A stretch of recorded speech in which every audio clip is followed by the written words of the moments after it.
Your boy Trick Trey. He topped eight ARG state championship in Raleigh at Game Theory with his Trap Queens deck, not Star Tricks, Trap Queens. All right, guys. This is my own special blend of cards, and it's anti-meta, anti-cross, and it's just really good for the meta. And I didn't have a really big problem playing against Necroz. I played 3 in Swiss, and I beat all of them. My only game I lost to, at first was to Necroz, was because I got a game loss for accidentally writing something wrong on my deck list. And that was the very beginning, first loss in the first 3 rounds. First round I played against Necroz, 2-0'd him. Next round, any gen like me, I still got out of it. I ended up playing Volcanics, which is another anti-meta deck. I beat them 2-0. I beat Necroz after that 2-1 because of that game loss at the beginning because I got a deck check. And then I played Shadal's.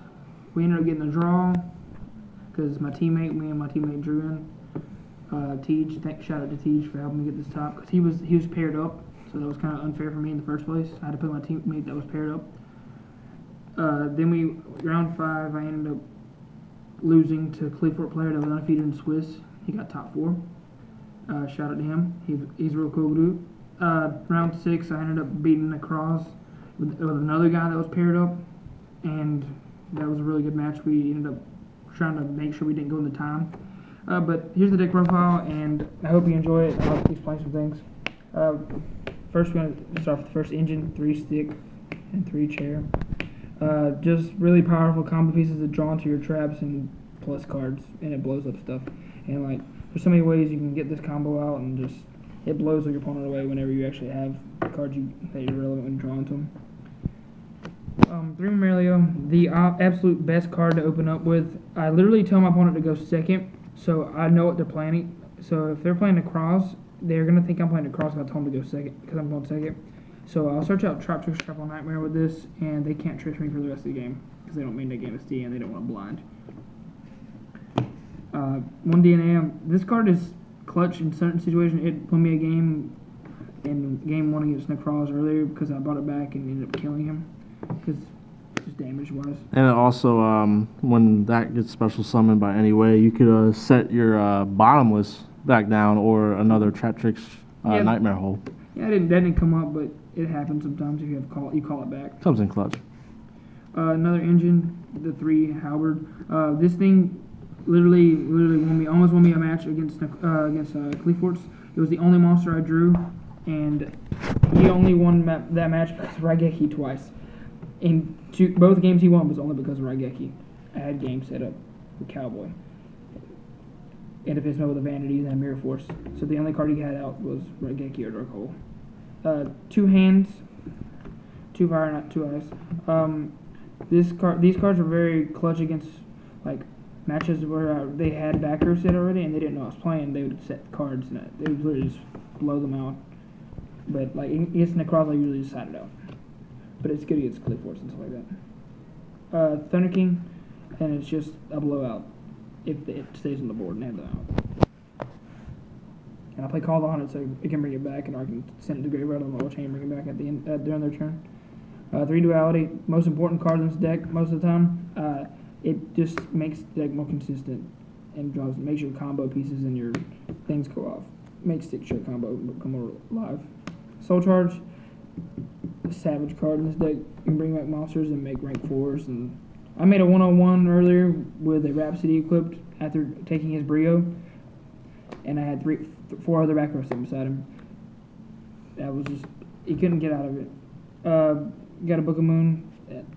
I Book of Moon to Trish after I summoned Mermelio and took a bottomless. So if he flips the Trish, it gets bottomless.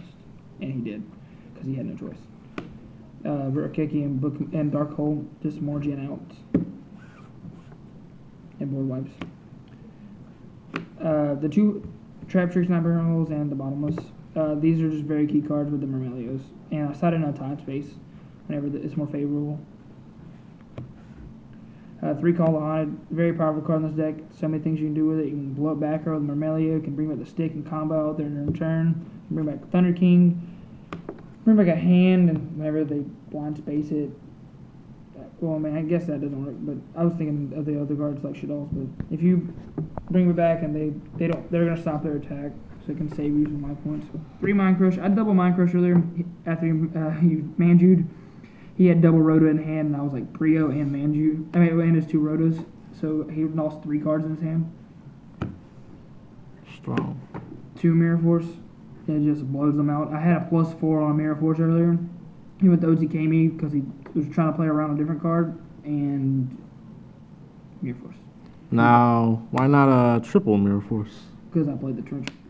The Trencher literally does the same thing, and it's more reactive. Okay. But that is a good option. I actually thought about playing 3. Warning, just all around blowout card if I have advantage, and it's just really good. Compulse. This card is not very good against the Necroz matchup, so I decided out against them, but like, if I really want to put in damage, I want to move their monster out of the way and start hitting with Halberd and stuff like that. And then I can bounce the stick after I summoned it and summon it again next turn and do the combo. And I can bounce Marmelio a couple times and summon it again. Stuff like that. Emptiness, blowout. This is literally a blowout, and most times I activated it. And Rain Destruction. This card literally won me so many games just because I actually put enough damage in to kill them before they got another Valk. And it out of the gym once. That's 41 cards. I ended up cutting the Obstacles from the last video. Extra deck, Lavalva Chain, Emerald, Castell, 101, Exton, and Dweller. In my opinion, these are the best, like, rank 4s. So I have to play all of them. Cowboy and Samurai. This card, I didn't make it this time, but I've made it several games, like online and in real life. It can end up OTKing the opponent whenever they think they're alive still. It literally does the same thing as this in most situations, but this is, I don't know, it's just kind of a defensive card, and because you can make their monster attack this instead of like if you're Thunder King or something. So it's like, it's a really versatile card. And Cowboy, I burned off a couple people for game today. Dark Rebellion, big things, kill it. Rhapsody, one of the most pivotal cards I used today to like blow up Necroz. I made this, banish their Jin from the graveyard, banish the Rio from the graveyard, stuff like that. Or spells. Karen Gorgon, protect Floodgates. Didn't make it. Ouroboros made him several times to rip cards from the opponent's hand and banish cards from the graveyard. Dolmias, just an all-around good card. It ends up making a 2-card diamond if you're that lucky to make it. I guess Dolls. Deltaros, obvious. Because stick shares and diamond. That's it for the rank 4s and the 5s, I guess. The 2 maxi. I actually wrote down 3 on my deck list. I didn't mean to, and I got a game loss for that, but that was okay. It didn't matter. 3 MST. This is one. I said this thing against Necroz to get rid of the World Crease, and obviously against other decks that play a lot of backer. 2 Lance. Mostly against BA. I expected them to play against them, but I didn't. And this is also just good against Winda because it helps me kill it. That's all I got. And a good which will be small with this card. Blowout against a lot of decks. And against Necroz, I did like 2 of them. So whenever I blow up their boards with Tarantula and Dark Hole and Regeki, they can't use their mirrors from the graveyard to recover. And then there's the 3rd. Soul Drain is just graveyards. Time Space, amazing against certain decks, and it's better. This card's better against Clueforge than obviously Trap Trick Shot whenever. And there was 3 Shadow Mirror, and I borrowed that from someone at the event, and I'm so glad they let me use them. But I never actually saw this card, and I'm kind of glad because the bugs would have hated me for that. Because I've never activated a Shadow Mirror in my life. All right, that's the Trap Queen's deck profile. If you have any other questions, just feel free to PM me, and if you have any questions about why I didn't play certain cards, I'd love to know, and it'll make hopefully help me out when I go to Nats. I might be playing this. And have a good day.